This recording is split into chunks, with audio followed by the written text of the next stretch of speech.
দুনিয়াতে তুমি হেলাই দুলাই রং তামাশায় তোমার জীবনটাকে তুমি বিলীন করে দেবা। তোমাকে কাঠগড়ায় দাঁড়ানো করা হবে না, তোমাকে সওয়াল জবাব নেওয়া হবে না। আল্লাহ তো বলেন লা তাজালু কদম ইবনি আদম ইয়াউমাল কিয়ামতি হাত্তা ইউসআল আন খামসিন। কাল কিয়ামতের ময়দানে প্রত্যেকটা ইবনে আদম সন্তানকে 5টি প্রশ্নের জবাব দেওয়া ছাড়া বিন্দু পরিমাণ পিছপা হওয়া যাবে না, সুযোগও নাই। আল্লাহর নবী বলেন আন উমরিহি ফিমা আফনা।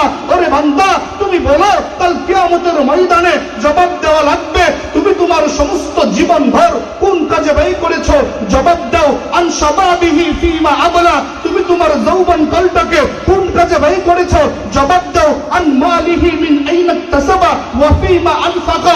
তুমি মাল ধন সম্পদ টাকা পয়সা কোন রাস্তায় তুমি উপার্জন করেছো, ওয়া ফিমা আনফাকা। 4 নম্বর বলা হবে কোন খাতে তুমি ব্যয় করেছো। যদি তুমি অনিসলামিক খাতে ব্যয় করে থাকো তবে বুঝো তোমাকে কঠিন হিসাবের মুখে দাঁড়াতে হবে। আমি আল্লাহর আযাবটা অনেক কঠিন। ইন্না বাতশা রাব্বিকা লাশাদীদ। আমি আল্লাহর পাকড়াও অনেক কঠিন। তোমাকে আমি দুনিয়াতে সুযোগ দিয়েছি, ডিল দিয়েছি, ছাড় দিয়েছি। এক সময় আসবে আমি তোমাকে আমার কণ্ঠলে আনবো। ইযা জাআ আজালুহুম ফালা ইস্তাখিরুনা সাআতাও ওয়ালা ইস্তাকদিমুন। যখন বান্দাদের দুনিয়ার হায়াতটা ফুরিয়ে যাবে, দুনিয়ার হায়াত শেষ হয়ে যাবে, বিন্দু পরিমাণ দুনিয়ার জমিনে থাকার সুযোগ হবে না।